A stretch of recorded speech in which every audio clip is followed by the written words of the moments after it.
In the next section, I would like to show you the Euler's identities. Euler's identities consist of several identities. This would be one of them, and a very important one. E to the j times phi equals to cosine phi plus j times sine phi.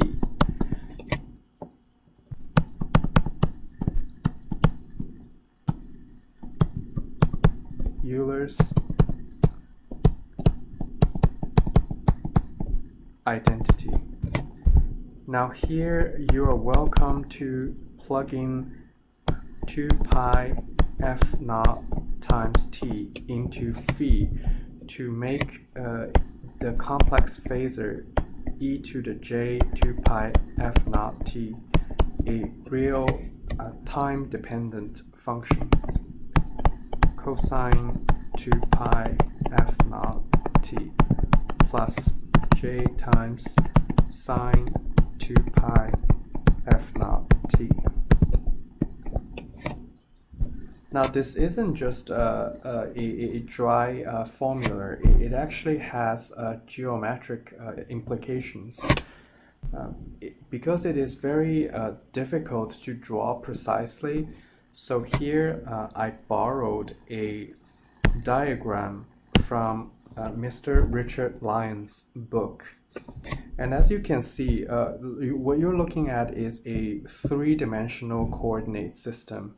Here we have the imaginary axis, and here we have the real axis, and here coming out of the page we have the time axis. The red curve spiraling outward is the quadrature signal, which is the tip of the of our complex phasor. If you recall, let me draw a complex phasor here.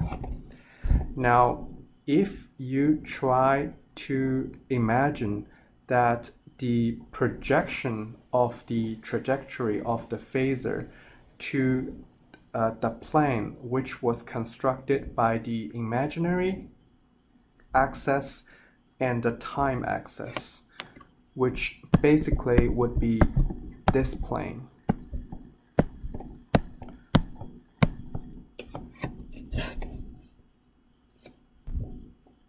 I'm gonna call this plane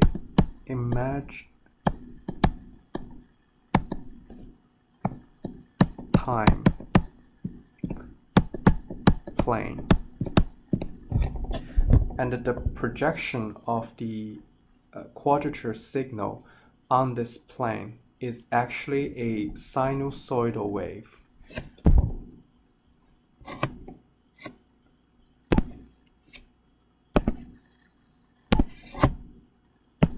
Similarly, the orange highlights the plane constructed by the real axis and the time domain axis, and I'm gonna call it real time plane. And the trajectory of the quadrature signal projected to this plane, you will get a cosine wave.